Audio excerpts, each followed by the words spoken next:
Okay, we are on the record. Good afternoon. My name is Bruce Hamilton.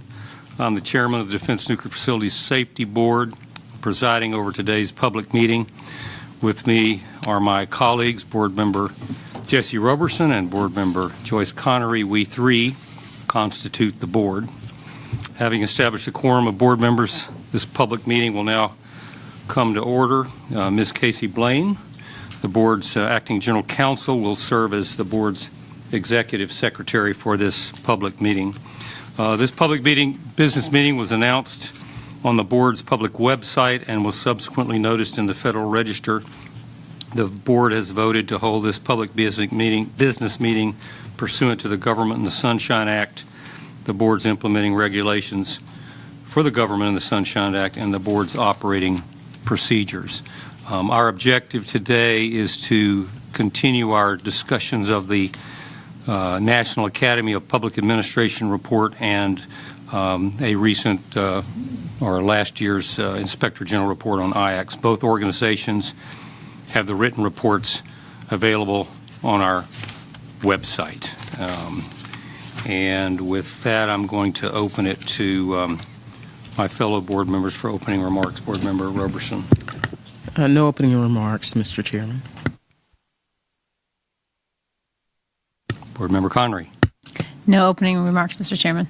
Thank you, ladies. And I do want to say, as we start this, that this is a messy process. And we have developed a punch list, having gone through the last three public business meetings, having gone through the NAPA report and developed the punch list that we're going to go through today. It's not as straightforward as you might think, and just going down the list and checking them off. It requires some discussion, and I would argue that the discussion that we've started having in the last three and now this fourth one are as much part of the goal as actually accomplishing a lot of these things. So it's a messy process, and I'm actually thinking that we're making some good progress, even though you might not see a lot of green spots on the punch list right now. We had agreed that what we would do is just start on the punch list and go down the list and discuss them, see if we wanted to consider them closed, complete, closed, declined, or working in progress. Is that y'all's understanding? Okay, so those are the categories. Okay. So I'm just going to start at the top, and we already closed item 1.1. That was contact with the White House based on the nominations that are in progress. The second item, 1.2, pursuing legislative proposal to restrict board member terms. We had put that into a bin with several other proposals, but it looks like now that the legislative cycle is such that we're probably not going to get that in this year, and I'm just going to open up the floor to see what y'all think about whether we should continue to pursue that for next year or whether we should decline to do it. Well, I didn't support it anyway, so I think sorry, I didn't support it anyway, so I've been consistent on that. I think the board agreed, my majority of the board agreed to continue to pursue it. But I do think we need to prioritize on timing and what we pursue when. So, as I said, I'm comfortable with it sitting where it's sitting. So I agree that the timing is not necessarily going to allow us to get legislative proposals in formally for this cycle, perhaps, but I think we should still work toward that. And again, I think it's up to the majority of the board whether or not the legislation to restrict board member terms is one of the items that we pursue. I'm in favor of it with the note that Congress has to act quickly in order for that to work. We're down, without term limits, we're down to 3 board members, and if one of us chose to leave or something, or won the lottery, as you like to say, which is the happier version of the story, we'd be down below quorum, which would be problematic. Would it be appropriate for us to put this in the bin for the FY21 proposals to be revisited in the next cycle? Because I just think this one, the train's left the station, and I don't think we're going to get it on there for this year.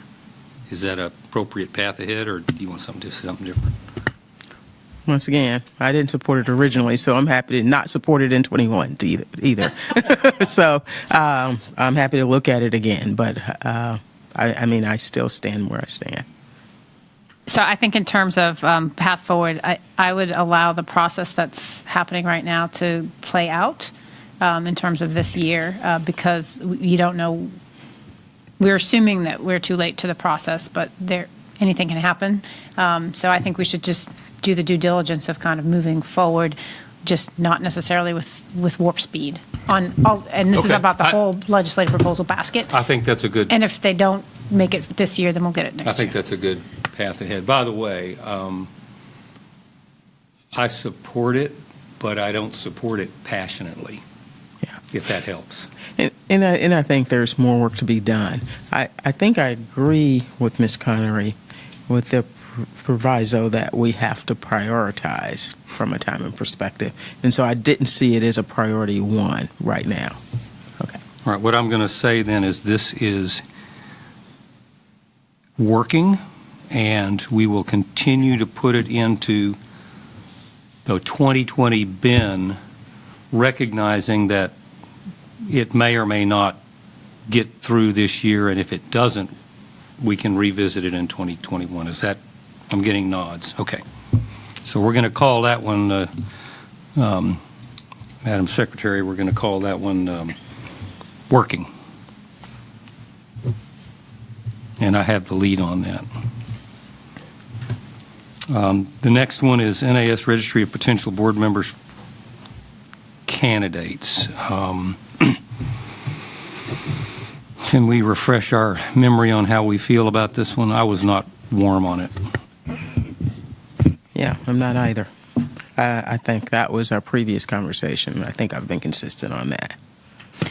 So I don't believe that this made the cut for the majority of the board support. However, I will caveat it with we did have an action assignment, which I think is still useful, which is number 3 on the list of status. It says list criteria qualifications for board members. I think it's actually a good exercise for us to do that because regardless of whether or not NAS is determined to be, the National Academy of Sciences, is determined to be a place for information for board members to be vetted, we should at least have an understanding of what we believe those qualifications are. 1, so that we can strive to achieve them if necessary, and 2, so that if in the future it's often is the case that one or the other interested parties will contact individual board members and ask them for recommendations. And I think it would be a good exercise for us to understand what we believe are the criteria and qualifications of a board member and go through that exercise, not as an urgent matter, but I think as an important matter. Yeah, I agree. I think it's worthwhile. I think it would be useful to not just us, but those who make these decisions as well, too. And as far as I know, I've never seen anything like that in existence, so I think it would be very worthwhile. Very helpful. Let me ask our technical people, if we leave these microphones all 3 on, does that cause a problem? So we don't have to keep flicking them on and off? Okay, that's good, thank you. Just don't mumble under your breath. That's right. What I think I've heard, and correct me if I'm wrong, is there is not a consensus for support to move this to a legislative proposal, but there is a desire to have an informal set of criteria handy for when we are asked. Is that what I've heard? Yes, and I would say that the process is as important as the outcome for that one. And again, that could also be a conversation had with others, both NAPA and some of the other organizations with whom we work, as to what they feel are criteria. And again, nothing etched in stone, but a conversation about what the qualifications should be. Okay, what I would suggest then is that I will ask the general manager to talk with each of us individually and develop a 1-page or less job description, if you will. And we'll continue to iterate that until we get it right. Does that, I'm getting nods. Yes, and I think it's also something that we could use for discussion, perhaps with our friends from FMCS at some point in time. Okay, so what we're not going to send this into the legislative proposal bin. Rather, the general manager is going to float amongst the board members to come to a consensus, one page or less qualification description of future board members. And I don't know that we need to vote on it, but at some point we'll get some consensus that we agree on it. We'll leave that one kind of up in the air for now. Mm-hmm. Is that good, Madam Secretary? Got that? That's great. Okay. So we're going to call that working with that explanation. Develop strategic plan. Ms. Connery, I'm going to let you take the lead on this. Okay, so just a warning, I prepared remarks for this, so I'm going to ask my fellow board members to listen because they're a little lengthy, but I think this is important. So in my view, while the report came up with 16 or so specific recommendations, there are two big buckets that NAPA discussed with regards to the board. One was communication and culture broken, needs fixing. That permeates throughout the report. And the other is we need strategic guidance and planning to be able to set the direction for the agency, and that permeates throughout. And in a lot of what they wrote, they were hinting that the development of the latter could help with the former, if you follow me. So, so as I said, several of the recommendations in the report tie back to strategic planning. In recommendation 2, NAPA encourages the board to develop a common understanding of the board's mission and develop and publish a vision and accompanying strategic plan. In recommendation 9, there's more detail on prioritizing a strategic plan and goals. And I would suggest that recommendation 15, which says to synchronize human capital planning and the personnel system with agency vision and strategic planning, and recommendation 16 regarding the field staffing plans can be tied to the strategic planning process. Finally, the Office of the Inspector General similarly recommended that the board, with input from the staff, provide a more unified direction relative to DOE oversight. So the agency at the board's direction has begun taking preliminary steps to contract with NAPA to help with the planning process. We heard from Glenn yesterday that they've signed a contract, and I would say that that's actually the easy part. Now we have to buckle down and come to grips with the work that the strategic planning is going to take. So I thought it would be helpful to lay down some first principles as a starting point. And we don't necessarily have to refine them during this conversation. We can agree to work toward a set we all agree to, but I want to introduce a straw man, and I will send this around electronically to board members afterwards so that you can agree or disagree or add to what I would call the first principles. So the first principle I want to talk about is a vision statement. We had a hard time the last time we talked about this. We had a mission statement, which was basically the statute, and a strategic plan, which was basically the statute. We didn't actually deviate from that because we couldn't come to an agreement on it. And a vision statement, I would say, is not going to be found in the statute. That's my first principle. We have to develop a vision statement of the direction we believe the agency must go. Some of the themes that I've heard from each of you and Mr. Santos when he was here include the notion that the DNFSB as an agency can identify risks, but it's the responsibility of the Department of Energy to either accept those risks or address them. The DNFSB should not follow the department in terms of developing its work plan, but to think critically about where it should be rather than waiting for DOE activities or milestones. In other words, well, we can look at a safety analysis as they're being developed or review directives as they're being reviewed by the department, but we should be looking at current issues that face the complex regardless of what DOE is doing, and we should be trying to anticipate the problems where they might be. And the DNFSB should not be monitoring the activities of the contractors per se, but advising the Secretary on his or her capabilities to regulate and provide oversight and to point out shortcomings not only that come at a specific place and time, but as they affect the safety of the complex as a whole. So those I've heard from every single one of the board members at different times and different verbs. So thinking of those things as examples of a vision, the board should talk about an agency that is vested in the notion of forward thinking, critically analyzing, and providing technically sound advice to the Secretary that is broadly applicable even when narrowly focused. We should be proactive rather than reactive, aimed not at eliminating risk, but at identifying shortcomings and non-conservative behavior that could lead to risk to public health and safety and erode the confidence in the Secretary's ability to preserve that health and safety. So that's my first principle, is the vision statement has to kind of include those types of concepts, and you're not going to find it in the actual statute. Another first principle is that the strategic plan needs to be developed across senior leadership and employees in an open and transparent process. All elements of the agency should be involved in the development of the plan. Stakeholder input should be taken into account as well, but most important is the buy-in at all levels of the agency. And I don't think I would get disagreement on that either, but feel free to disagree if you do. The first principle is that a strategic plan that checks the box or sits on a shelf will be of little or of no use. If done properly, the plan should interact with the annual work plan, the staffing plan, and the budgeting process. All policy decisions of the agency should align with the strategic plan. And I think that's a problem we ran into last time, was I think there was a concept that a strategic plan was a goal in and of itself to just check a box and walk away from. And my first principle is that while the DNFSB should not be reacting to DOE, the strategic planning process should take into consideration what it knows to be DOE's upcoming plans and projects in order to predict where it will need to focus its attention. We need to proactively develop staff in areas which we know will be impacted by DOE's plans for the complex and hire where necessary. If work will be ramping up at a particular site, that should impact our decision for field placement and for training. So beyond first principles, NAPA understands this process is more than just the production of another strategic plan for the agency.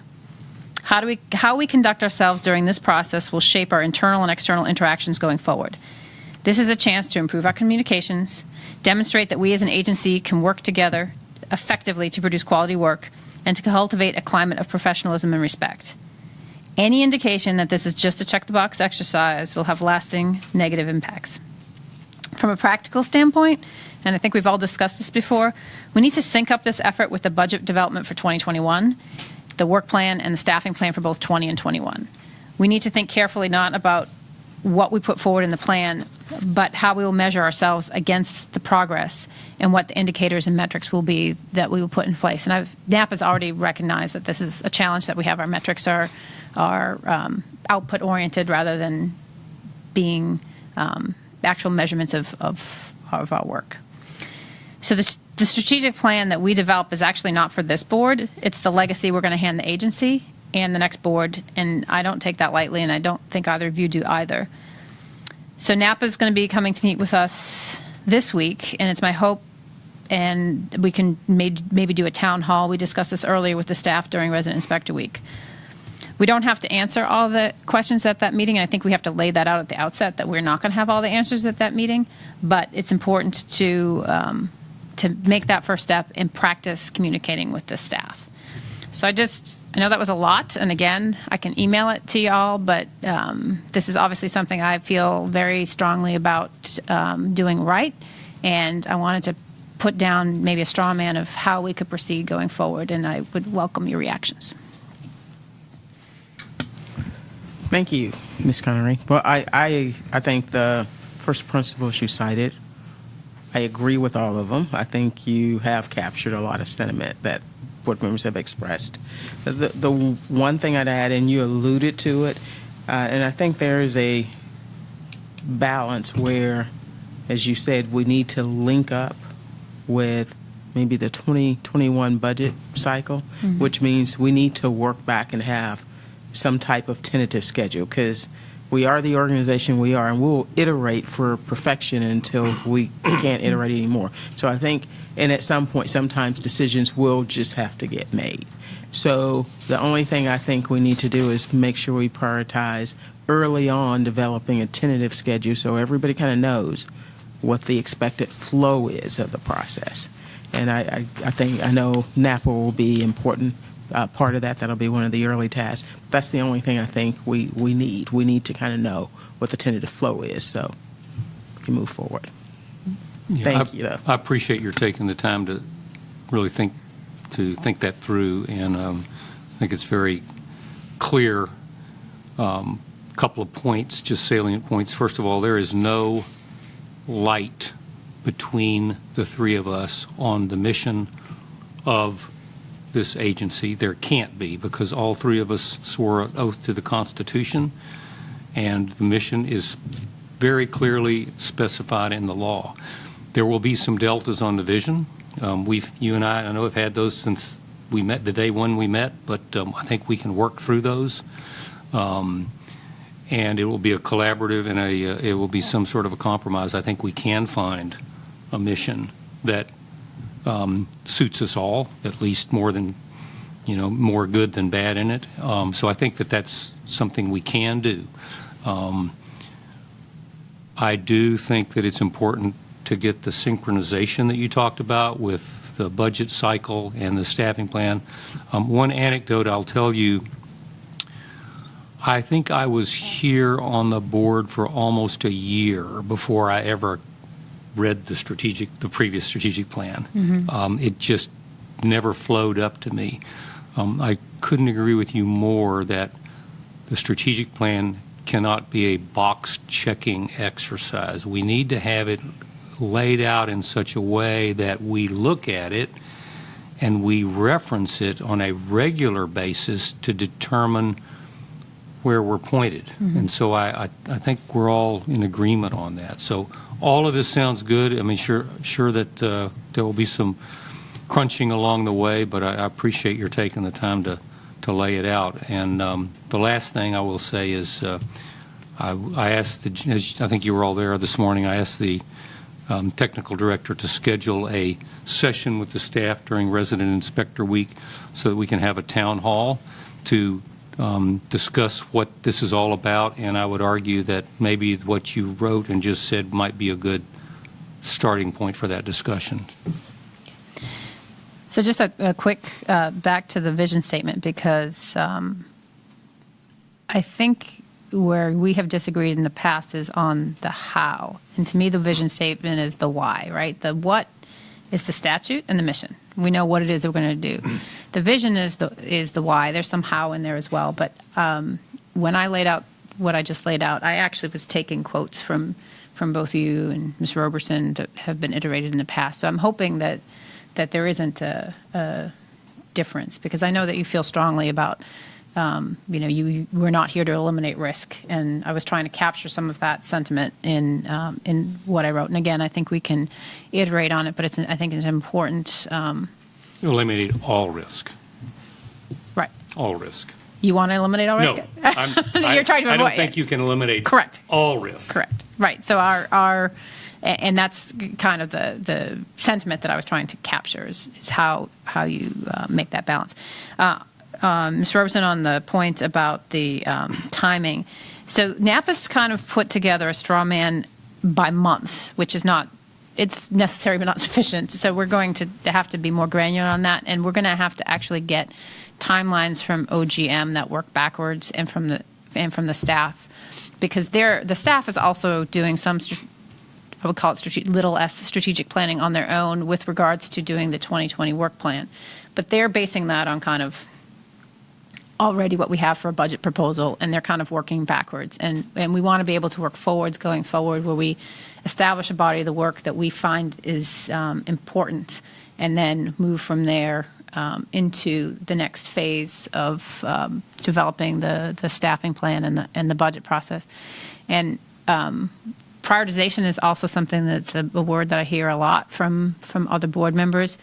I also think we have to think in more than one dimension when it comes to prioritization, because we can prioritize the places with the highest risk, or the activities with high risk, which is an important thing to do. We also should prioritize activities that we identify as being helpful in staff development, so that we have the staff that we're going to need along the lines. In other words, it may not be a tier one issue that we have a particular review that we want to get done, but we feel that because of the type of review it is, we want to prioritize that review because we want a certain set of staff members to conduct that review in order to give them the experience and the practice of conducting that type of review. So that's the generic version. But I think we're going to have to work with senior staff to be able to articulate those types of nuances, because I don't think I think we've been very linear in how we look at things, and we have to be able to be more cross-cutting when it comes to issues of across the complex, but also more cross-cutting about what our needs and priorities are, because they're not always going to be in neat risk categories. They're going to be other things that are implicated that we have to take into consideration. I think we're in violent agreement. Horse beaten? Yeah. Okay, good. Climate of disputes. And this is to all board members, so I'll lead the way. We started an initiative with FMCS, 4 months ago, 3-4 months ago, to start a series of informal discussions about ways we can be more collaborative and find, these are my words now, but find things in the way we do our business that bring out the worst in us and change those things so that they bring out the best in us. We're still in the process of doing that, and I expect that's going to be a long process, but I'm already starting to see small indications that it's paying off. We're doing it with both us and with our senior executives. So that's kind of high level, but I'm opening up to the floor to see if there's anything else we want to add to this item, because in my view, while it's a slow process, it's a process that's going in a positive direction. So open it up to the floor on this. Did you want to go? No, we did start a process. We started a process. I think we'll see how this turns, but we have had discussions with the help of FMCS, but I think we need to move to the practicing stage. I call it respectful discourse. People can call it different things. We're not expected to agree on everything, but how we treat each other is the most telling thing, because you can easily see how that flows through the organization, in the character of the organization. So I'm, anyway, I think I'll just stop there. Yeah. You're so diplomatic. Okay, so I'm going to continue on. I think there is there are good conversations that happen in FMCS. I see them less translating into our day-to-day work, and maybe it's we don't have the muscle memory yet to be able to translate that outside of. And we've had a board dynamic shift with Dan gone, so it'll be interesting to see how that plays out. But I think that the acceptance that we're going to agree to disagree, it masks all sorts of other work that we could do, and it's kind of a lazy way of getting out of having a conversation. So my frustration comes from the fact that, an assumption that we're not going to agree to start with, and then a movement to we'll just vote on it majority rules, and we eliminate the actual hard work of the conversation to get to a compromise. A compromise isn't assuming what the other person's position is and saying, well, I'll back mine away 25% and that will be a compromise. A compromise consists of an actual conversation about the issues and concerns, and it's not about necessarily the outcome as the process to get to that outcome. So I think that one of the challenges I think that we still have is communications. I think there's less communications than desired. There's more than before, but I think the more we practice communicating about our actual work, the better off we will be. And I'll leave it at that. Well, the key thing that I picked up on is it's better than before. And You're such an optimist. I'm sorry, I see this as I mean, you used the word muscle memory. Yes. We haven't had a chance to get that muscle memory yet. You don't, to carry on your analogy, you don't become a pro golfer by just going out one day and hitting some balls. It takes a long time. So I think this is a long process, and I think that what we're doing is worth the investment in time and money. That's kind of where I am on it. Point here, climate of disputes is working, and the primary way that we're doing that is through the FMCS assistance that we've got going on. And the question I have is there anything else that we want to do other than practice, as you said, practice what we learn? Is there anything else we want to do besides this in addressing this particular recommendation?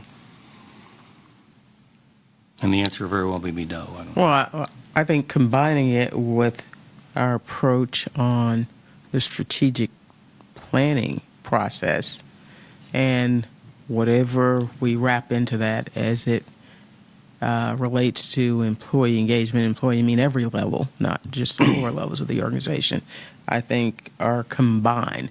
This is specifically intended to focus on how we treat each other, and I think mostly that's going to rise and fall based upon the practice. And that's what I think. I'm not seeing any light between us on that. So I think Jesse brings up a good point. I'm not sure that this was specifically aimed at the board, because we still have a climate of disputes that permeates the whole agency. I know that there was some training on respectful workplace and still ongoing, right? I think it just happened at the leadership level. I think that kind of demonstrated to me that got scheduled. We were invited as an afterthought, and I'm not. This is not casting aspersions on anybody in the organization, because we're doing the right thing in the engagement piece and to address this issue. But we have to stop, I believe, separating staff and board when it comes to these challenges. Obviously, there'll be some separation, but I think the board is part and parcel of those conversations and should be part and parcel of those conversations. And whether or not the fact is that the staff works for the entire board. There might be a reporting chain up to the chairman, but there should be a relationship between the staff and all of the board. And we have to. I feel like there's become more and more of a separation between the board members and the staff that could become problematic going forward. And I think that it goes to the climate of disputes. And I know you like to mark down this neatly, but there are a couple other places in the report where it talks about this in particular.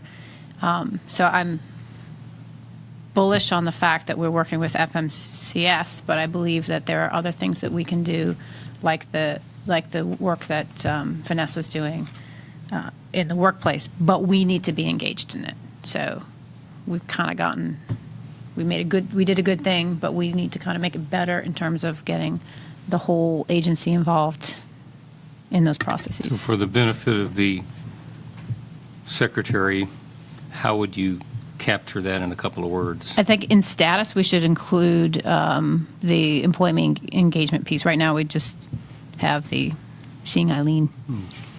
Well, not that we don't love Eileen, but again, I started this whole thing out saying this is a bit of a messy process, and you're right, I like to check things off, but this one, I think I actually can address some of the things that Ms. Prout had. Where were they? But I think that item, it might fit in other places as well, just like the strategic plan does. Item 15, yeah. But I think that because item 15 is tied to the strategic planning, et cetera, I think the climate of disputes is not going to be resolved. Put it this way. The board's relationship to each other is not the only part of the climate of disputes described in this report. Okay, and then we can link this to synchronizing human capital plan, HR modernization, new personnel system, agency vision, and strategic plan. It's all kind of lumped together. So I guess for the shorthand for this is we link it to 15. And employee engagement. Yeah.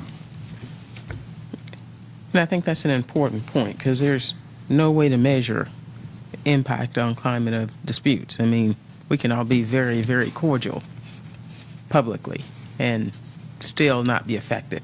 What's going to demonstrate that are the results in other places that we're able to all stand behind, I think.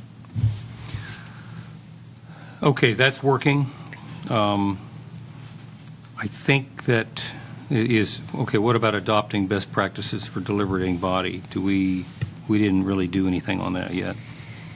No, I would suggest that that's probably a template for a FMCS conversation. That's my opinion. I think we can try that. There were actually specific recommendations in the body of the report that went to that we kind of set aside. And it might be worth pulling some of those back up. They referenced some specific best practices in the report. Yeah, I was trying to look for that. There was like a separate page on that, and that's what I was going to say, is if we worked on... Yeah, there's a whole tab for it, I think, in the back. Yeah, there's also one on change management from the Cotter book that we...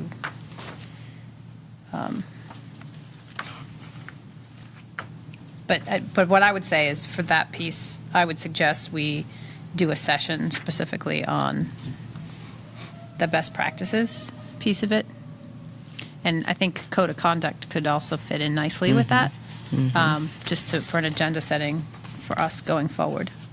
I mean, what we're doing now was one of the things they recommended as a best practice for a deliberative body. So there were specific ones, and I think more energy is warranted in that area in the right form.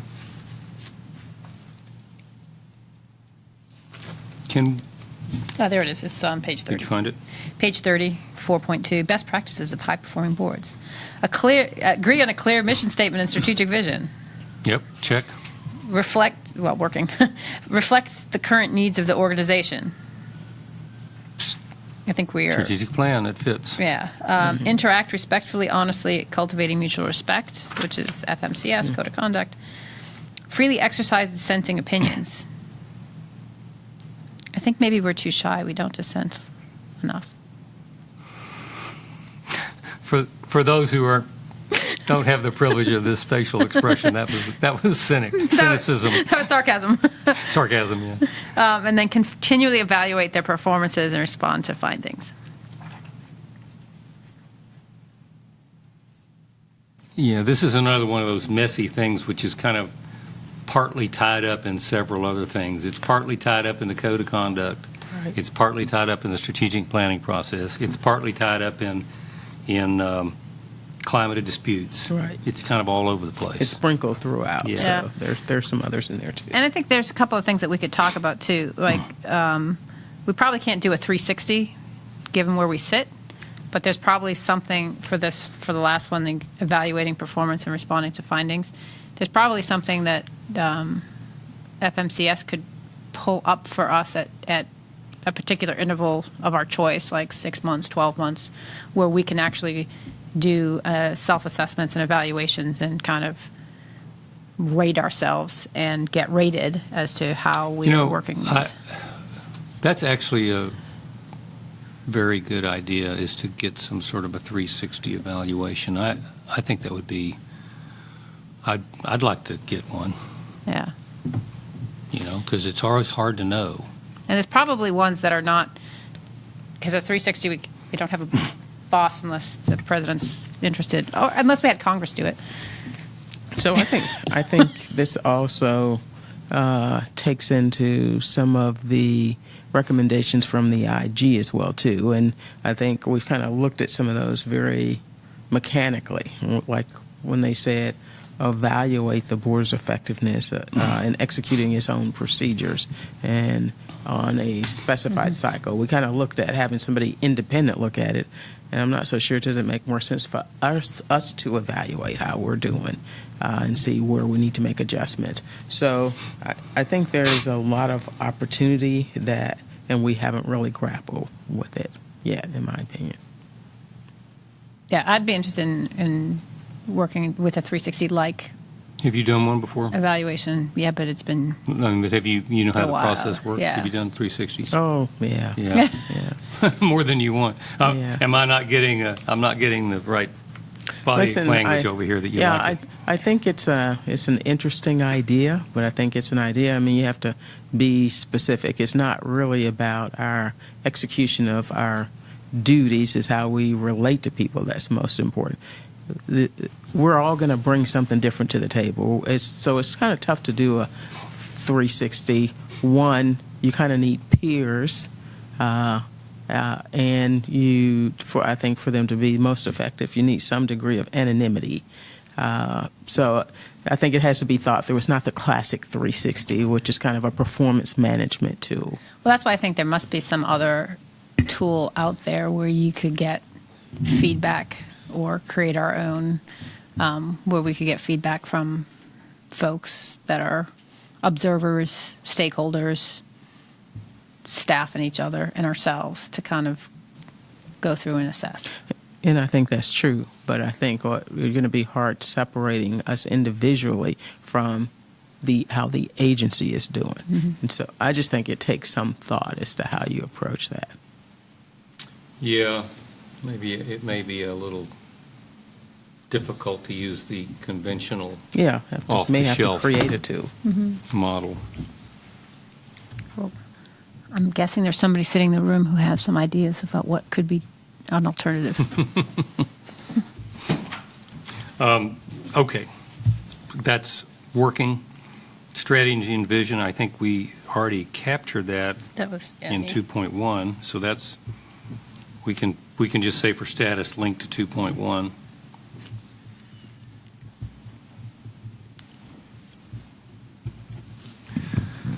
Okay, new topic, 140.1, DOE Order 140.1.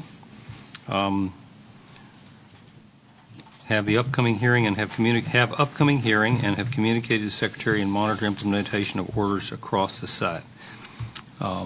2 weeks ago, just for anybody who wasn't aware, I testified before the House Armed Services Committee, Strategic Forces Subcommittee, and most of the questions that I got were on 140.1, and I believe that everything I said was, although I said I preceded the answers that I'm not necessarily speaking for the board, but I believe that I captured the board's sentiment on everything I said on 140.1 because we are very aligned on this issue. What should I say about what should we talk about legislative proposals? We're discussing legislative proposals. Well, it's been in legislative proposals. Yeah. It's moving. So can I address this one? Because Please do. I think we can say we're moving out on the legislative proposals. We can update this to say that we've kind of done our hearings. I'm not interested in doing another hearing on 140. I don't know how the other board members feel, but I think we have gotten all we're going to get out of that turnip in terms of getting information from DOE. The one place where I've struggled with 140 is I think we're having some communication problems across the agency with how we deal with hitting 140 roadblocks. We have to be able to deal with them consistently, concisely, and quickly. And I know that quickly starts with a Q. But we haven't really done that. At one point, there was a conversation about, well, if we don't get an answer in X number of days, then it will trip a letter that goes to the board, and the board will issue the letter. And yet, then we had the issue with being denied access to certain meetings, and the staff has been denied this 2 times in a row now. and it didn't come to us to act until we kind of asked them to. I think they were actually working on correspondence. We have to figure out a way to immediately address those issues and address them as the board and be able to write on them and track them more consistently and more timely. I don't disagree, but what do you have in mind? It's a communication thing, right? I think we clearly have not communicated expectations to the staff on this. They are in the problem-solving mode. They want to get the answers done. They wait till all of their options are exhausted, and that has not borne fruit. Or even if they do get results from exhausting their chain, it's taking up a lot of their time and resources, and it's again not helping. So we have to short circuit that somehow. And I don't have a specific suggestion, but yeah, I mean, do you know what I'm talking about? I agree with you, and I've asked myself, is there more we should be doing? And I think it's not really just us. I mean, if you go back to the first hearing we had as to why these changes occurred, it was to bring about more discipline, consistency, transparency, whatever words you want to use. I refer to the Deputy Secretary's statement, and I would say we have less discipline, less predictability, because we don't have the foundation that we need for actually operating in this interface place. So I don't think we're doing a very good job at that, and I think that's a shared responsibility. So I've asked myself, what more should we be doing?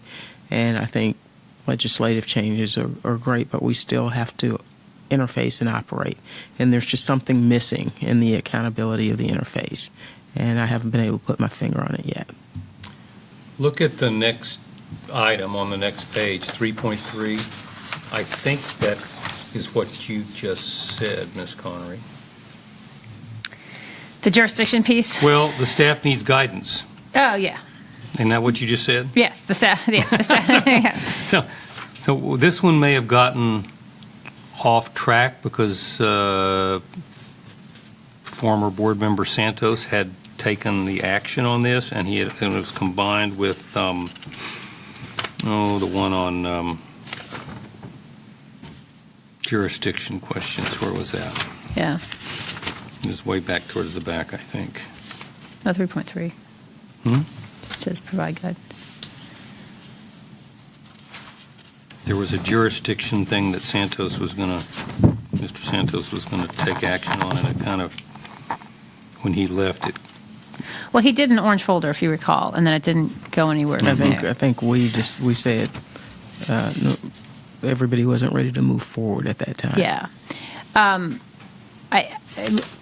We as a board should develop some kind of guidance, and it doesn't have to be written or proceduralized. We don't have to say, waiting 10 days. There's got to be some kind of a way to convey that discretion can be used, but that you don't have to exhaust everything. I feel like we are the tool of last resort for the staff, and that is a symptom of, I think, some of the other challenges that the board and the staff have had in the past. I'm not sure I know what you mean by that. The staff would happily operate without us if it could, but they don't see us as a resource to go and fix things. I feel like they don't feel comfortable coming to the board and asking us to help resolve a problem, either because they don't think we can, or they think that it reflects badly on them that they could not solve it without us. There's one other thing that I think has to be taken into consideration. If you're the person with boots on the ground interfacing with your counterparts on a daily basis, the positive working relationship is vital to your ability to do your job. And when you get into one of these tete-a-tetes over this, it erodes that relationship. And so I can understand that somebody in the field is reluctant to escalate before trying out all the local options, just because he doesn't want to erode his relationship. And I agree with that for the person in the field. I'm talking about our senior leadership. I'm talking about the senior leadership has also been reluctant to, I think the term, I've heard the phrase, we've done as much as a senior executive at this level can do. And there was kind of an exasperation there, and I felt badly because, you shouldn't have to carry that burden when that burden becomes obvious. Let the board communicate, because we have the statutory tools, and they have their tools based on the board, not independently. Well, let me ask you again, and what do you have in mind? Is it a white paper? Is it a policy directive? Is it a directive? Is it a policy statement? I think it's a communication. It's a conversation that has to happen to find out what would make people comfortable. I hate to put everything on the strategic planning exercise, but I think this is deeper. I mean, I'll be honest. I think the trade-off of personal relationships with effectiveness of mission is not something I'm an advocate for. So I have wonderful relationships in the department, but I'm not going to worry about my relationship compared to doing my duty. So I think we have an imbalance that needs to be addressed, and I don't think we can talk about a checklist of things to take. I think this is about organizational culture, and it does need to be addressed, and it's one of those things I hope the strategic planning process we've agreed to dive into will help us create that culture that we want. So I agree with everything you said. I think those are all symptoms of where we are. We need to reinvest and create the organizational culture for how this organization is going to execute its mission in spite of other things.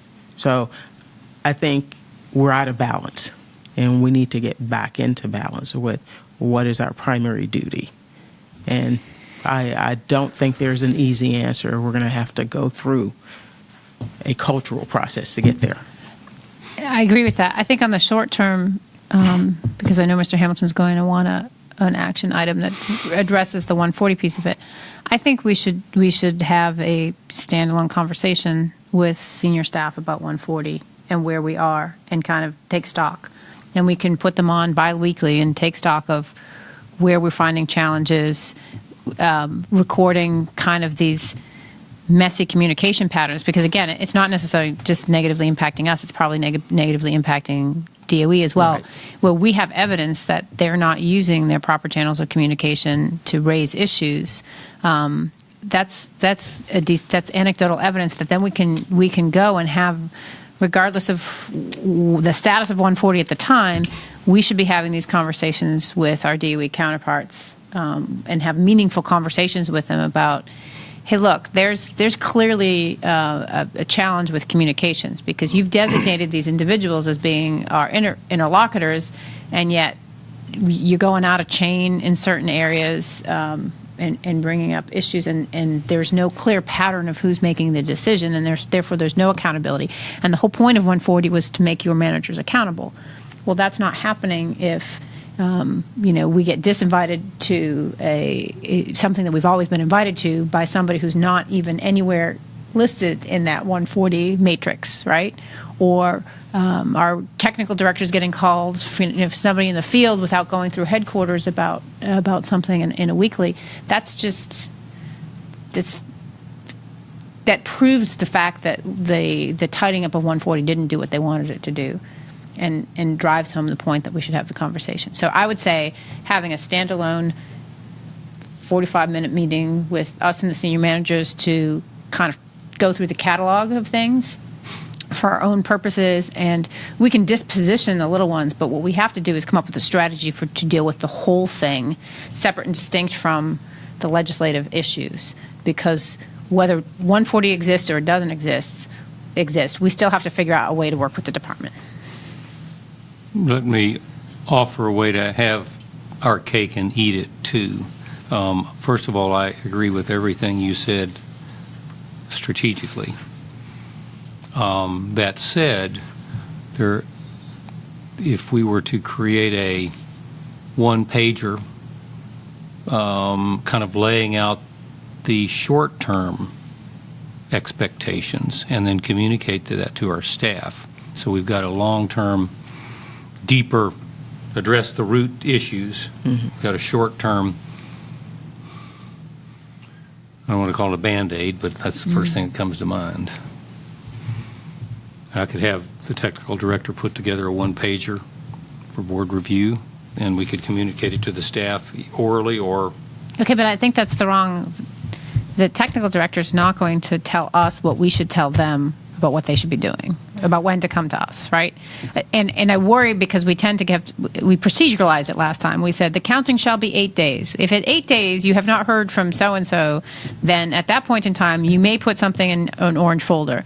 And that may go up to the board, and the board may act on it. Okay, then I think you and I are talking past each other, because I thought that's kind of what you wanted. No, I don't want a procedure. I want to have a conversation with the staff well, first of all, we have to understand the lay of the land, because we find these things out incidentally. We should have a focused conversation about where all these things stand, because the only times we have it are right before hearings on 140. If we don't have any more hearings on 140, we will not get a comprehensive conversation about it. So we actually had a procedure for that when they weren't getting paper information and specific requests. Then we lost track of it again with a very specific incident that I don't want to go into here with Y12. And then the latest one with Pantex, there was no procedure for it, and we heard about it during a briefing and then flagged it, and then you brought it up with the Hill. So so I'm saying is you're never going to have a procedure for every particular scenario. So unless you have the conversation first, you're never going to be able to do the one pager to fix it all. Go ahead. So listen, I'm happy with whatever you guys propose in the short term. I guess, and I'm not just looking at the long term. I guess what I'm saying is the recognition of the department response to how we behave, rather than, we're small, we should be agile. We should be able to be disciplined and predictable in how we're going to interact, what we expect, how we communicate, how we report. To me, that's the key. I don't mean for it to be some touchy-feely thing, but I think the recognition that the interactions that are occurring, the behavior that's occurring, is in response to a stimulus, and we need to deal with the stimulus we're providing. That's what I'm saying. And whether that's heave ho, tighten the, set, have a checklist on this many days or whatever, I think that's fine. But I think the employees in the organization have to understand and believe that. I don't think we can just issue mandates, because we've issued a lot. Listen, we have done a lot of policies, procedures, rules, and they end up getting layered. They don't change. They don't address the underlying issue. So that's where I'm focused at. I'm willing to live with today, and with the expectation that in the not so distant future, we're going to impact the underlying issues that get in the way of our effectiveness. So a modest proposal for the interim before we, I don't want to assign the tech director to give us a one-pager. Let's have this as part of the town hall conversation with the staff. Because you pointed out the folks with the boots in the ground aren't going to want to be able to jeopardize their relationship for obvious reasons, right? And so there's sensitivity points at all levels of the organization, at the board level, at the senior staff level, at the resident inspector level. Let's see if we can have the dialogue in the town hall first, and then determine kind of how to go forward. Personally, I think we'll get anecdotes during Resident Inspector Week about what other actions and activities are happening that can be attributable to 140. And frankly, I think they've gone on all the time. I think 140 is a nice little catch-all for them, but I don't think that those incidents never went on prior to. I don't disagree with that modest proposal. I'm concerned that if I can't write down what I think, then I'm walking into a bunch of mud, because I don't know where I'm going with this.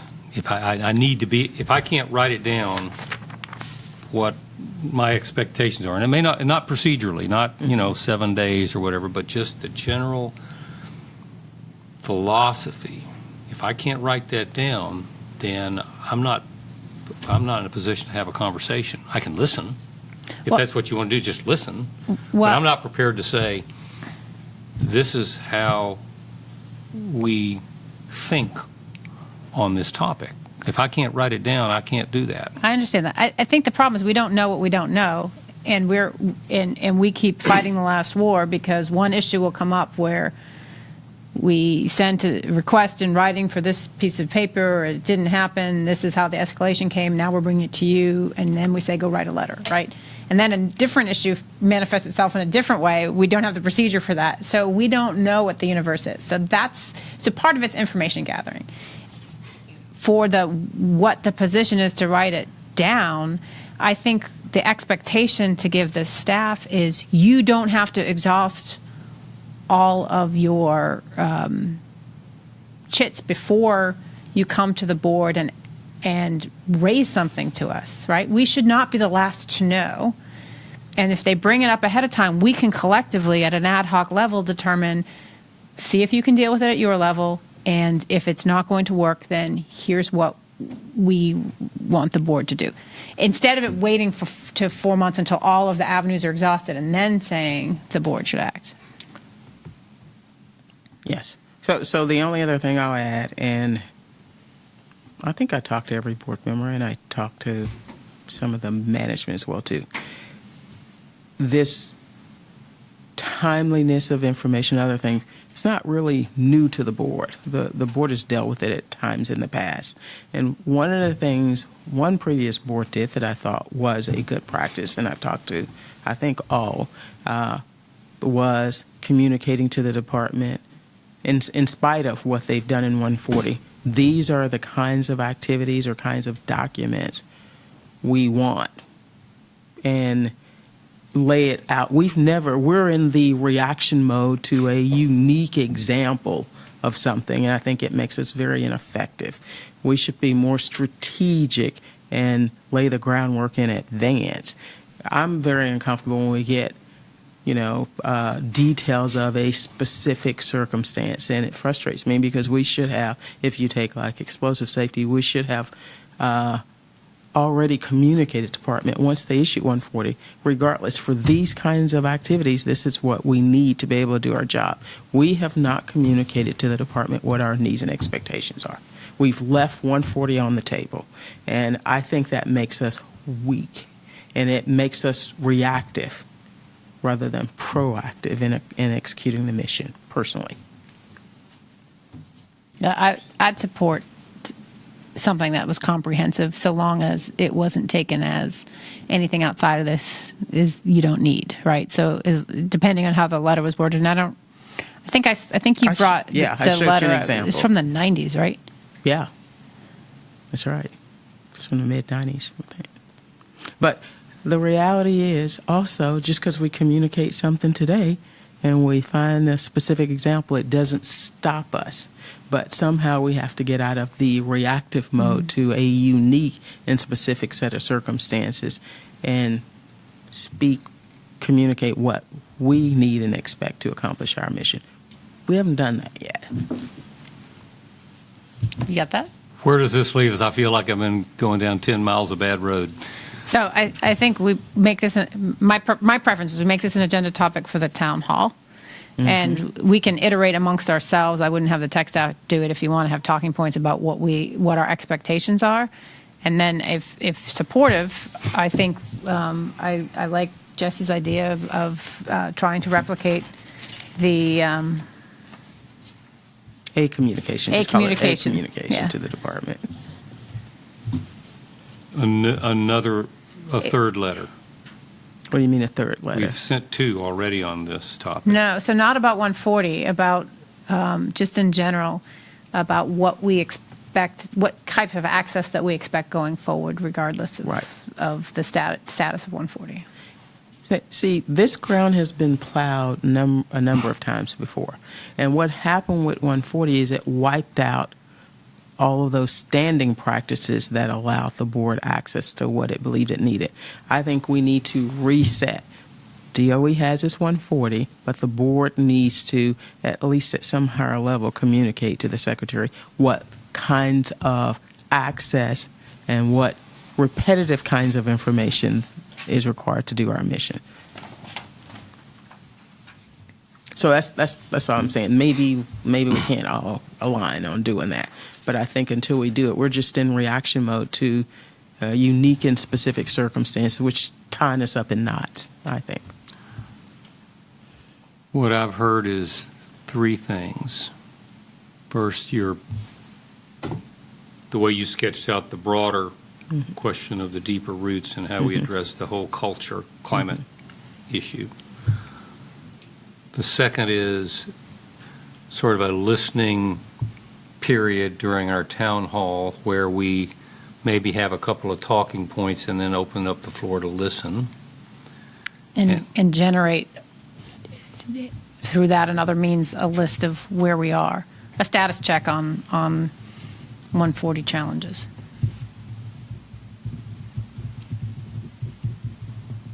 And third is to have another correspondence, but rather than addressing our concerns on 140.1 and offering our willingness to collaborate in fixing it, we simply say, these are our expectations of access. Exactly, with some specificity. I think we are talking past the department. We keep saying, well, we always had it. And DOE's reset the plate with 140. So we need to acknowledge that they have done that, and we need to reset our plate. Right, and to be clear, it's a minimum set, right? This is not exhaustive. Right. We're telling you the minimum that we expect are the following. So if you need to communicate that to the field, since you've empowered some of your people in the field to determine what our access is, you need to let them know this is a minimum requirement and this is a board request for information standing. Right, that's the key. It should come from the board.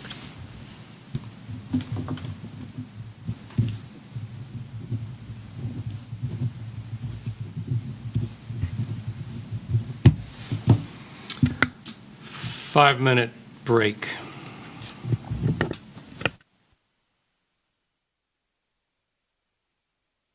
We are on the record. The next item is 4.1, more genuine deliberations and reform notation, vote process, and correspondence process.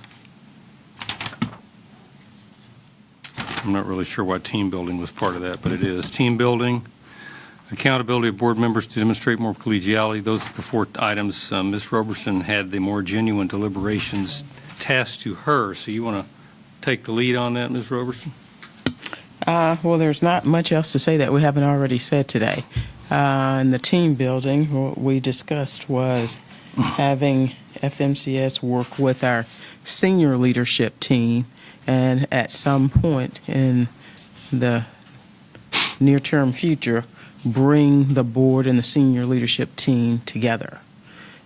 So I'm not sure there's more I want to say. We kind of did talk about a path forward of actions, and that's the way it's proceeding.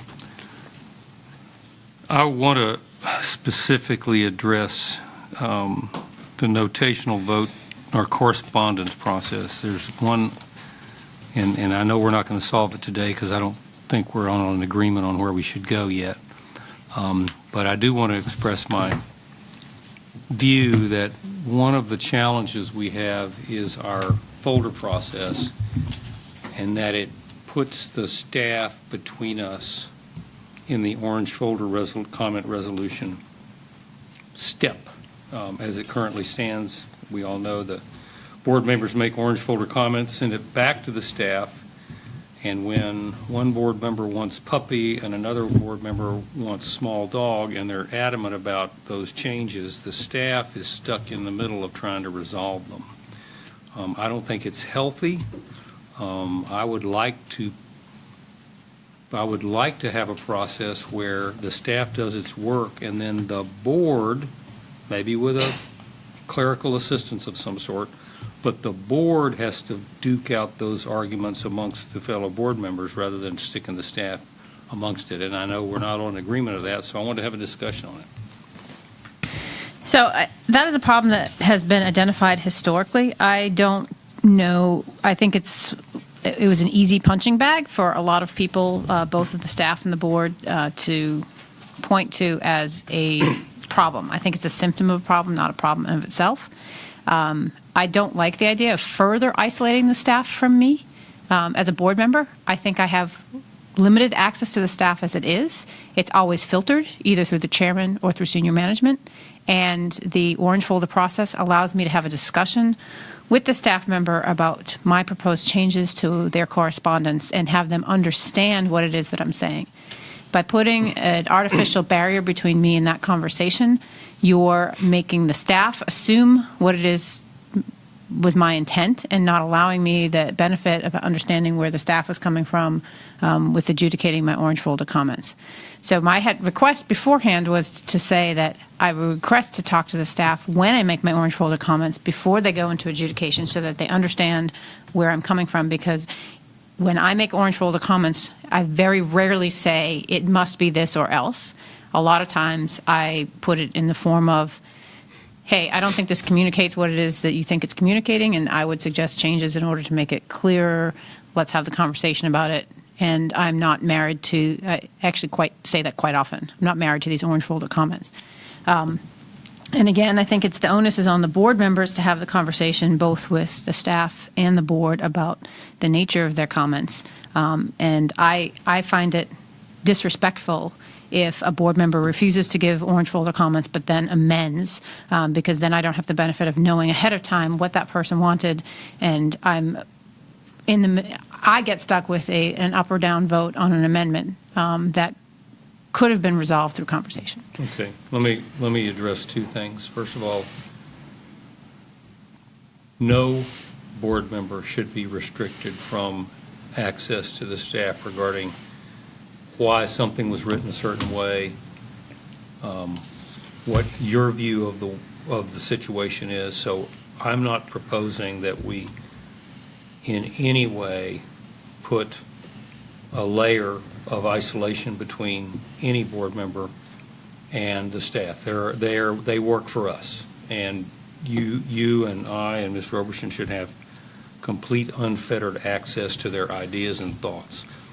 My concern is not that you don't have access. My concern is that we put them in between us in trying to sort out our differences. So it's one thing to be able to say, tell me why you wrote this way so I understand it. It's another to say, I think it ought to be written this way, and then Hamilton comes along and he says, I think it ought to be written that way. And the next thing you know, the staff member is not just providing information, but is now having to figure out who he wants to make unhappy on the board. That's my point. The second point I wanted to make was I think the question of not knowing how a board member thinks on an issue is a separate question that doesn't have to do with what I'm proposing. I'm really talking about the orange folder process and getting the staff out between us. Let me offer the idea that we could do a test for a month, 6 weeks, 2 months, and see. And it could be a trial with a finite period of time where we try this and then evaluate it. And the trial would be configured such that unless we all agree, or unless we agree to move forward with it, that it ends after a certain amount of time, so we can see how it works. Well, with respect, I have been experimenting for the past month on a trial that has resulted in the staff not being put in the middle, and that is providing my orange folder comments prior to them going to the staff and working to resolve any issues prior to it going to the staff. And in specific cases, having the staff come up and the senior staff management come up and understand if there's like a wholesale rewrite challenge with a particular document to understand my viewpoint. And there hasn't been, since that time, a situation in which a staff member has been in a situation where they had to choose between my words or somebody else's. There was a bit of a confusion on one folder, but again, it was where there was an offer. So I have been trying to pre-work the orange folder because I think the problem is we sit in our offices, write our orange folder comments, and then they go to the staff, and the staff is only presented with words on a page, and then they're told to reconcile. It's not the orange folder process that's the problem. It's the procedures by which the staff is adjudicating those comments in a vacuum without having talked to the board members prior to coming up with their next iteration. That's my view. So again, I said this in the boardroom maybe 3 or 4 weeks ago, and it wasn't taken up, which was I would like the staff to come to see me at the beginning of the orange folder process before they start adjudicating, to understand my comments, and for me to, and after I've seen the other board members' comments, so that I can determine whether or not I need to adjust fire. But I think Ms. Roberson probably has something to say. No. No. Listen, I've been consistent on this since we had the first one of these. I think we can call it orange folder process, which, by the way, is a newer process. It hasn't existed through the life of the board. But the orange folder process has become a black hole where all things go and nobody's happy. Board members aren't happy with the way the process, what they get out of it, then staff's not happy. So I've been clear. I'm open to genuine changes to the process. But I think the timing of that is when the board has infrastructure to do that. And I think toying with something that's kind of different but isn't really different is only going to create more frustration, at least on my part. I think it will. So I'm open to changing it because I think the staff should be clear on when a work product from the staff is done. And I think the board's process for determining what it will do with that should be the board's process. But I don't think we can kind of do that. I think we should not layer on more procedures and more policies. We need to clear away some of the clutter underneath and actually just execute that way. What do you want to clear away? All the other procedures and policies and understanding. Do you understand what I'm saying? Well, I'm all for clearing out the underbrush. Right. That's I couldn't agree with you more. But this specific process seems to me to cause a tremendous amount of angst. And I really think that if we were to remove, I'm not trying to isolate you from this access to the staff, but remove the resolution process and take responsibility for it ourselves on the 8th floor, that I think a lot of this angst would be mitigated. And that's that. I don't see that as linked to the cleaning the underbrush. The underbrush needs to be cleaned, but that's almost a separate issue to me. Well, to me, that is cleaning the underbrush. And I guess what I just said to you is I'm an advocate for that, but I'm not an advocate for just layering on another test pilot. We should clear out the underbrush and define very simply how we're going to do our work so that everybody can understand how it's going to work. It's not just one more thing we're trying on top of everything else. So I'll reiterate. I think that this is an old talking point that is convenient to blame a process for a shortcoming on our fault, on our side, right? Again, you said the board should take responsibility. I absolutely agree with that. 8th floor should take responsibility. And again, particularly on issues of our larger pieces of correspondence that have most impact. Each one of those that have been under discussion since the NAP report has come out, we have specifically not put the staff in the middle of that, and we have done that ourselves. And I'm frustrated because If you're still getting complaints about this, and I have not gotten a complaint about the orange folder process in a long time, but if you're still getting complaints about it to this day, then the staff is not paying attention to what the board is actually doing. And I find that frustrating, because I have taken on my own to adjudicate a number of board products personally, hours out of my time, including over the Christmas holiday. So to say that we're putting the staff in the middle of these delicate negotiations, I don't think is true.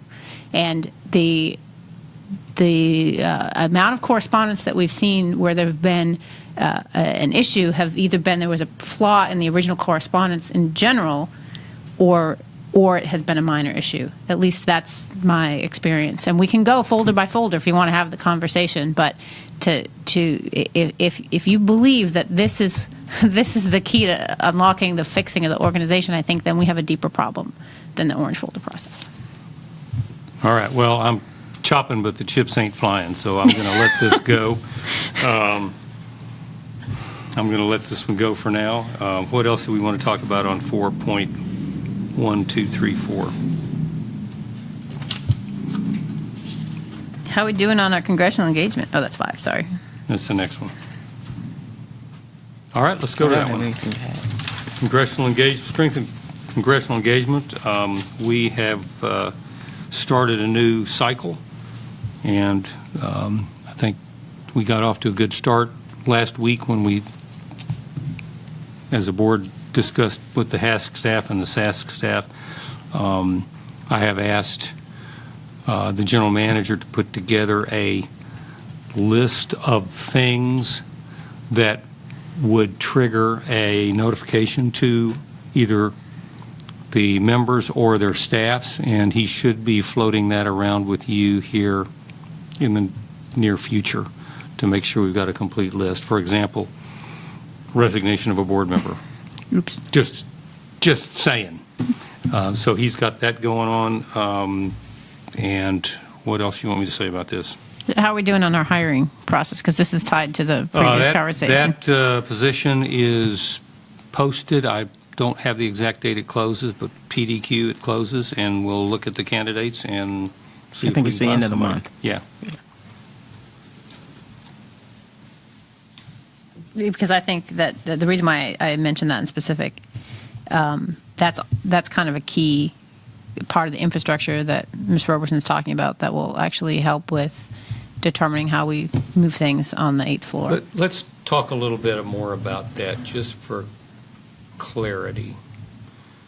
The person that we're hiring is not just external affairs. We had a person before who was effectively just external affairs, and our vision of this, she was. Yeah, she did supervise the front office, though.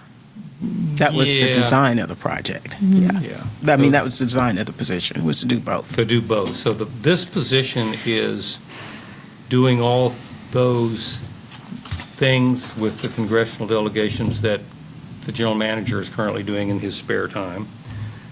But it's also to manage the correspondence process and to supervise the relationships with the Inspector General, and to, I know they're contractors, so not directly manage, but indirectly manage the front office executive secretary team. So I just want to make sure that we are all in agreement. I'm seeing nods and heads that this job is not just external relations. It's external relations and the management of board affairs. And we're still kind of tossing around the idea of a perfect name for this.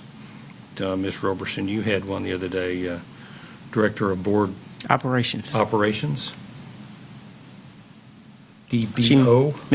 Ms. Connery may have a better name. I don't know. I mean, that, it's so long as they take care. I mean, for me, the functionality is what's important, right? So, it ties together because our job is to communicate to the secretary and others. So that person has to manage those relationships, and I envision them actually kind of knowing the conversations that are happening between the like the tech director and our liaison. That's in there, in the position. And being able to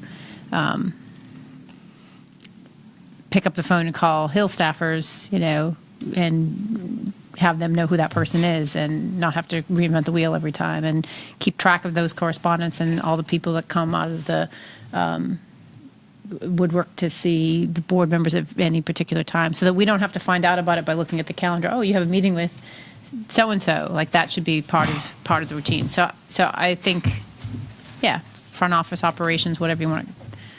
I kind of like Director of Board Operations. We'll just let that one soak for a while and see if anybody comes up with something better. We don't have to make that decision today. But that kind of captures the idea that this person is got several different hats. One of which, by the way, is actively engaged with public interest groups. Yes. For example, the Alliance for Nuclear Accountability that's going to come see us. Right. So that kind of rolls up with item 7 as well.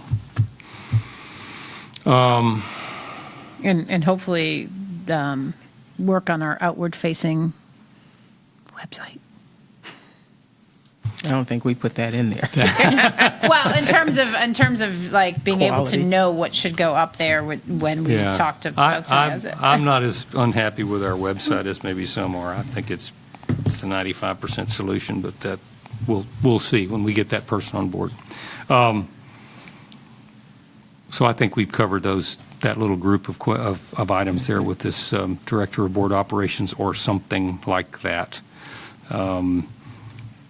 Number 8, I personally made sure that the DEP rep knows that this recommendation he does. He's got it in his to-do list to find ways to enhance that. I don't know what else to say about this other than to say that I've made the connection and he's aware of it. Y'all want to talk about it anymore?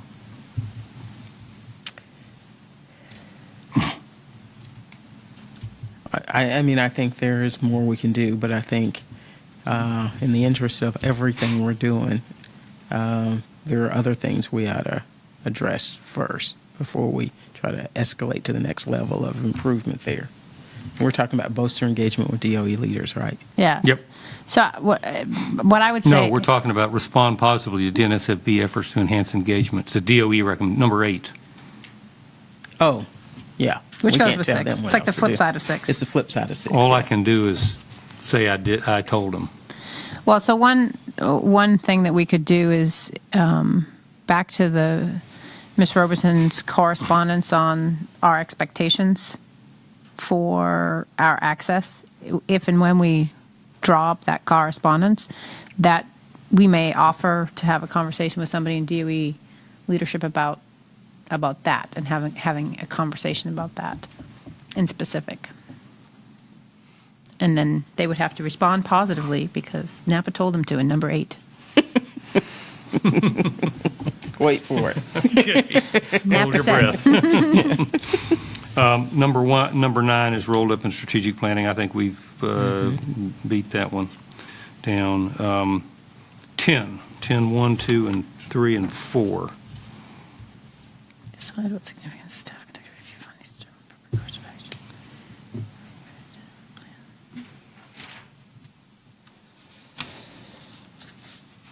I think we did 10-3.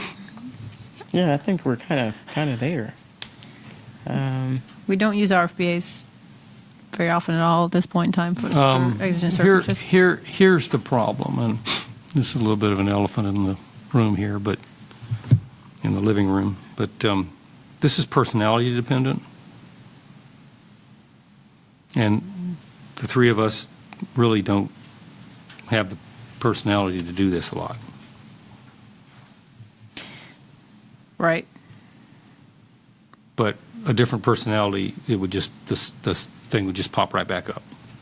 Well, it would depend on whether it gets fed or not, right? I mean, I think that if I put in an RFBA a week and it got voted down, I'd stop doing them, right?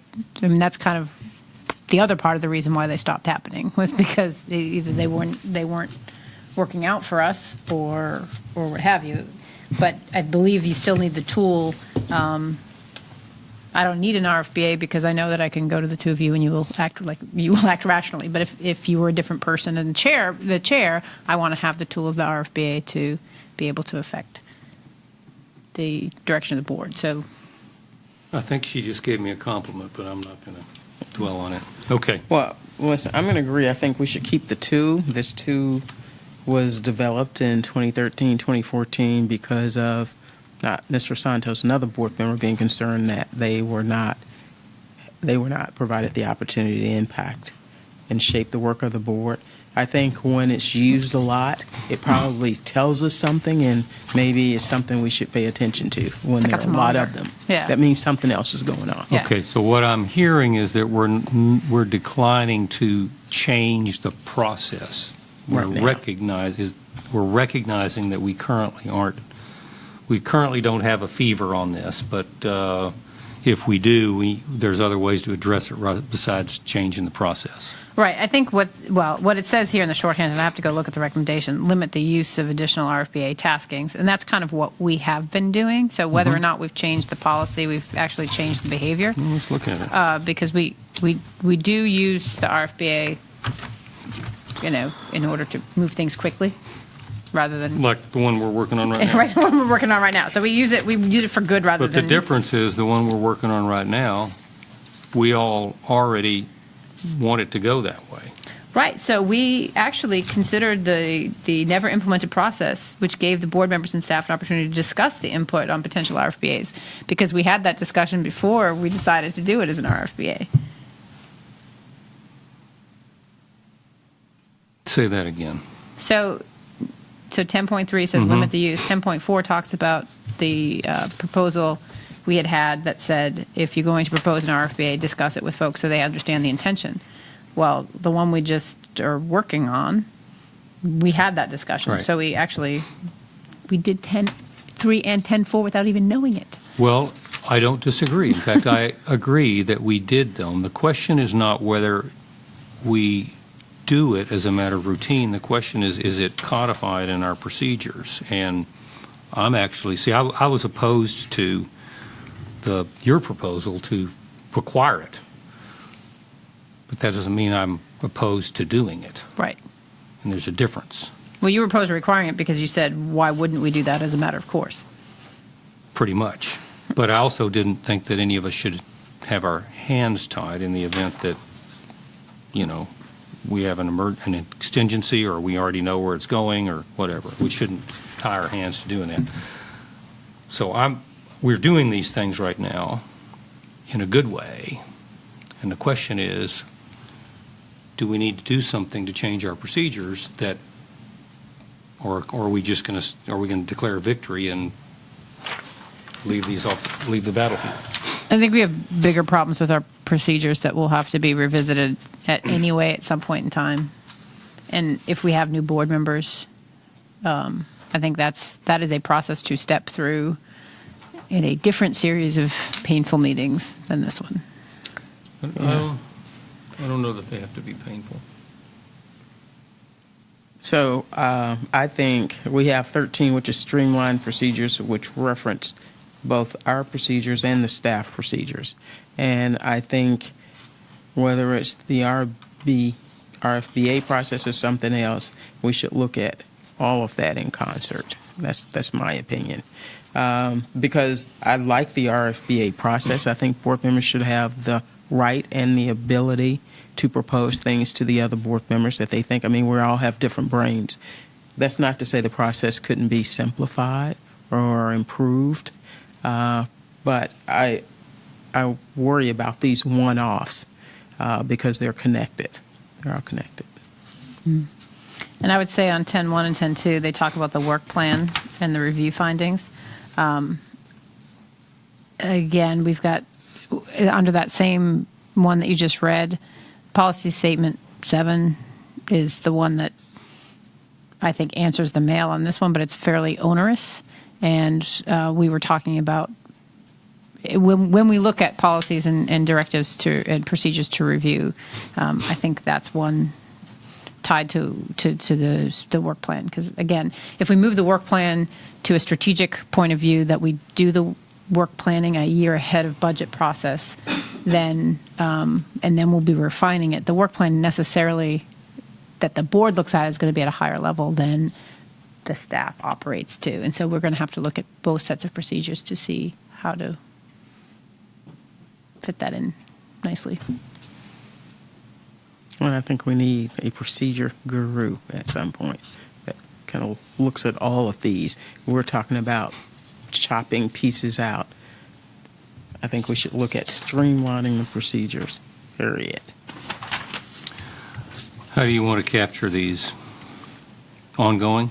Leave it like it is? Leave it like it is for now? And tie it to what number did you say, 13? It's number 13. Yeah. Tie to 13? I think 10, all the 10s can tie to 13.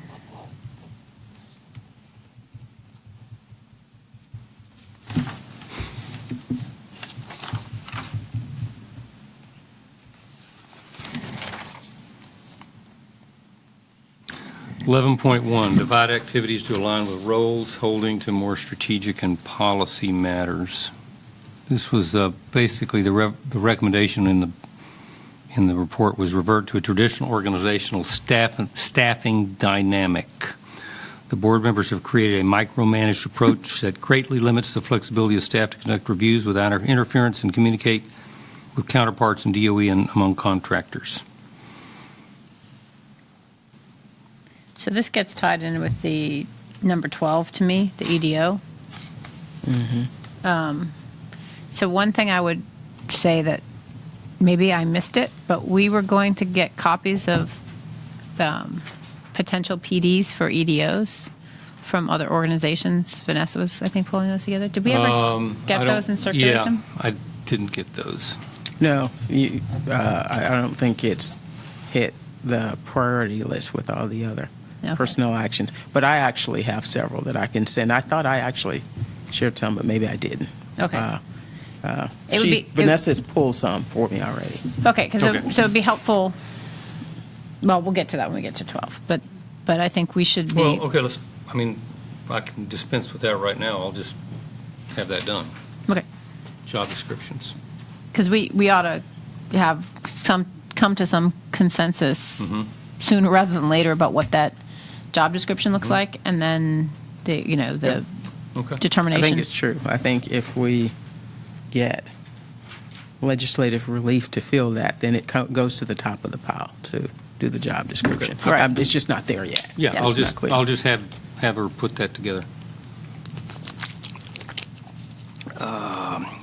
This 11, I want to go into this a little bit. 11.2 and 3. Pursue legislative changes to strengthen the chairperson's role as the agency CEO. And I've given this some thought. And there are two specific things that NAPA recommended. The first one was to remove the language in the legislation that says, quote, the chairman may not withhold from any member of the board any information that is made available to the chairman regarding the board's functions, power, and mission, including with respect to management and evaluation of the employees of the board. I have no objection to that language. I don't think that any chairman should withhold information from other members of the board. I don't even understand why this legislative change was necessary. It seems to me that it should go without saying that all members of the board should have the right of access to information that the chairman has. So I'm not in favor of any action on this recommendation. I think it ought to be, we ought to just not accept it. The other piece of what NAPA recommended was, and this, I'm against this too, is that currently the law says the chairman, subject to the approval of the board, shall appoint the senior employees and may remove the senior employees. Well, while that limits the chairman's ability to pick and choose his senior staff, I think it's a reasonable compromise. And I don't think any chairman should be installing senior staff when they don't have at least a simple majority of the support of the board. So the specific things that NAPA wanted to do, I don't agree with. I don't think that a chairman should have more access to information than other board members. And I don't think that the senior leadership of the agency should be handpicked by a chairman without at least a simple majority of support of the other board members. So that's my view on those two. After I went back and dug into the Napa report and realized what they were saying, I just don't think it's a good idea. So I think both of those legislative changes, and Jesse will know better, have had to do with specific issues back in the day when they were actually put together. I do believe that all board members should have access. I do believe that all access should have responsibility assigned to it based on the information. So, for instance, when it comes to employment information, PII, restricted information, obviously the board members will handle that information as required. When I was chairman, I was adamant because there was some misuse of that information that there be some kind of an accountability for when that information is accessed and how it was used. So that was the caveat when I was chairman with regards to access to all information that I had. But that's all. Well, that's good historical perspective, and I appreciate it. I know some of that. The question is, I wouldn't call for a legislative change. Okay. Yeah. I wouldn't call for a That's legislative what I wanted to know. change. You can proceduralize how, just so if you wanted to safeguard that information, I think there's a way to proceduralize it so that if I were accessing, somebody's personal information for whatever reason, then you should have a record of it that I was accessing it in case, something untoward happened going forward. I don't want to give weird scenarios. Thoughts? Yeah, I don't support him. I think it's a difference in view of what the role of the chairman is. It's CEO. CEO is the head of the board of directors, not the COO. So I just have a different view of the expectations of the role. So I don't support with the recommendations either. Okay. That's you're looking at me. Bottom line is, yeah, I don't support the recommendations. I also think when you have an EDO, that alleviates some of that challenge. Well, then I'm going to ask the secretary to make a notation that these are declined, and I'm not going to revisit them. Yeah, I agree with that. Okay. EDO, did we beat that to death? Did. So should we set an internal deadline? We don't have to do it now, but at some point, should we set a deadline for converging on a PD that we all like? You like deadlines? Yeah, I don't know that there's a lot of other things I'd rather have deadlines on than that right now. But I don't have an objection to that. But let me just find out from HR how long it's going to take her to get it, and sooner rather than later is fine with me. But let me get the data first.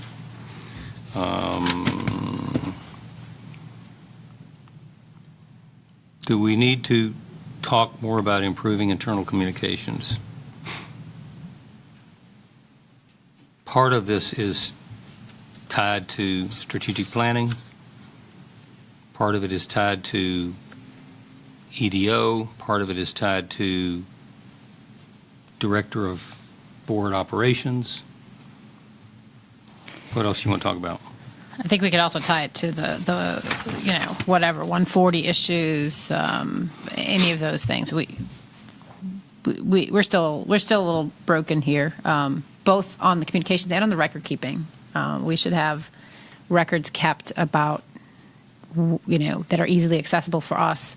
Who went to the Hill, when, who was there, who on the other side, and when the last time we saw folks. Right now, I have to crawl through the calendar and say, when was the last time A&A came in here, for instance. I didn't do that, but that's how I would have to do that. We have to. We can wait till the. What'd you call her?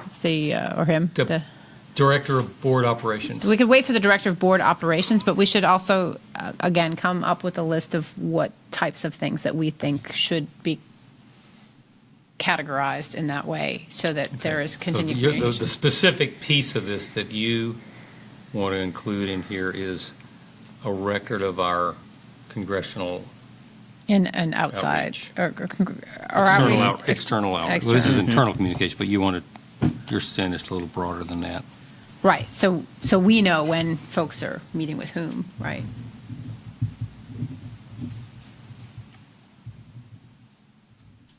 I won't get crazy yet and say that I would like to have like minutes from meetings. That might be coming eventually. Okay, we'll add that.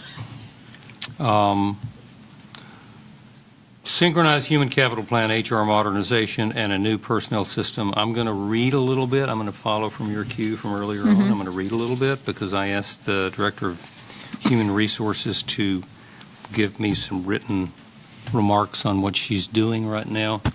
The Human Capital Strategic Plan is being drafted to align human capital strategies with agency missions, goals, and objectives through analysis, planning, investment, and management of human capital. The scope is agency-wide, and the system oversees the operation of human capital management programs, both civil service and accepted service, to assess results and compliance with applicable laws and regulations.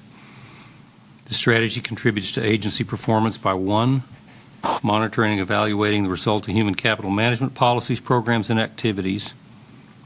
2, analyzing compliance with merit system principles. 3, identifying and monitoring the necessary improvements within the context of the human capital framework. Additionally, we're trying to modernize our processes through automation with the National Finance Center, so that's kind of an aside.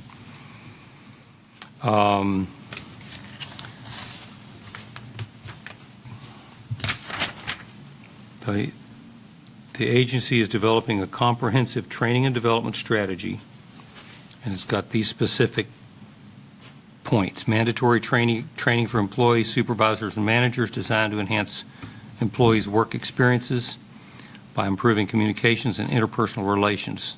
I got 4 specific things. Unconscious bias training to teach employees and supervisors the fundamental skills for unrecognized and correcting hidden biases that can negatively impact hiring, retention, in other areas such as team-based collaboration and performance, and I would also add getting rid of blind spots. The second one is respectful workplace and crucial conversations.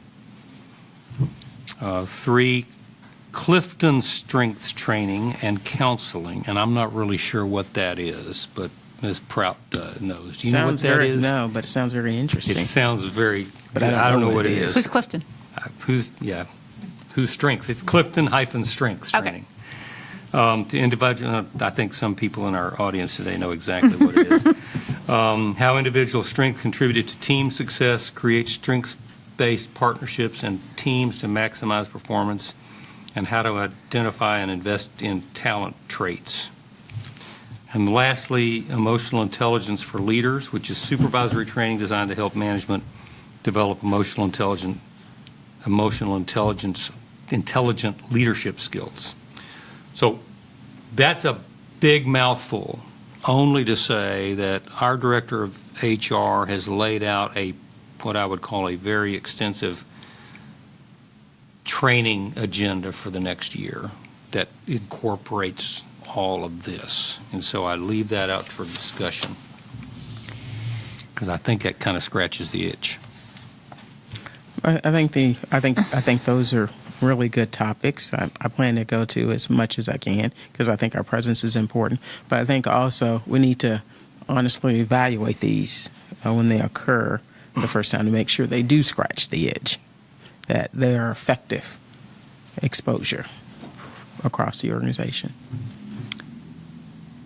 So I have a couple of points. One, we're going to have to onboard new board members at some point, and we've all discussed that our onboarding was lackluster, right? So, and I think we have to start thinking about how and when to do that. I don't want to take resources away from other things right now, but that's just plant the seed. 2, we've never actually had a real discussion on the PDP program. It was praised specifically in the NAPA report as a program for developing young professionals. We haven't didn't do it last year. The staff isn't sure where we're going with that since they're looking to hire mid-career people at this point in time. But I think we as a board have to discuss whether or not we think it's worthwhile to pursue it. And whether or not in its current form it is the highest and best use of resources and time for staff development. We've had great success with the program, but we haven't actually had the conversation as board members as to whether or not we want to continue it. And the third piece of training and development, so this I'm keeping this distinct from 16, is we tried an experiment to have a staff training out in the field for 6 months with a position out at Hanford.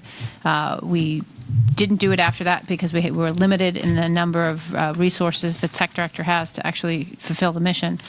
But we've all said that field experience is important for staff development.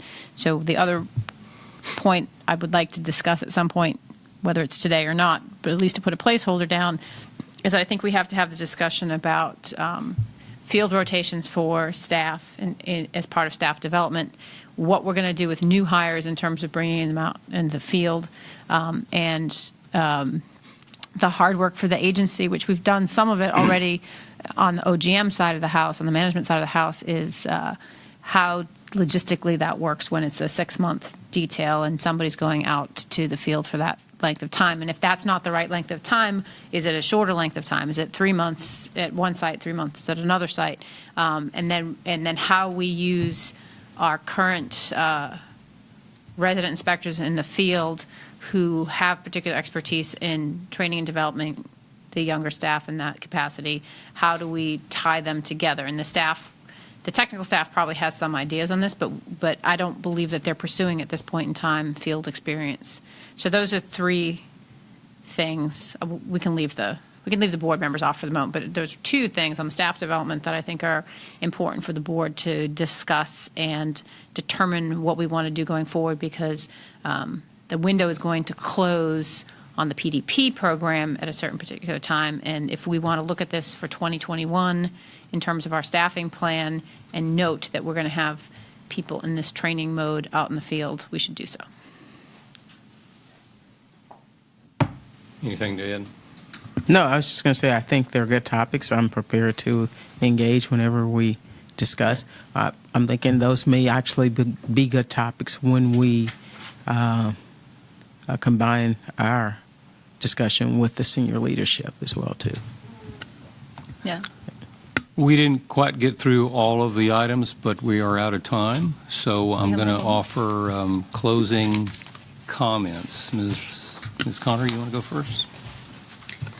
I don't really have any closing comments per se. I think it's good to have these conversations. I thought today was actually a little bit more, to me, more genuine than some of the ones we've had in the past. And I think it's helpful when we have something particular to discuss if people are come at it with a willingness to listen and maybe not have the checklist answers at the end, but at least a path forward to go to the next conversation. Thank you. Well, first of all, just thank you to both of you for the discussion. And it's a long road, so thank you. I'm done. Thank you, and I agree with both these comments. As I said at the beginning, it's a messy process. There's got to be a balance between the very objective, check the block, check the items off, and get them disposed, versus simply having conversations openly and developing the willingness to listen. And I think we accomplished both of those today. The General Counsel and Secretary will provide us with a spreadsheet based on as best she could capture all of the things we said, and we are adjourned.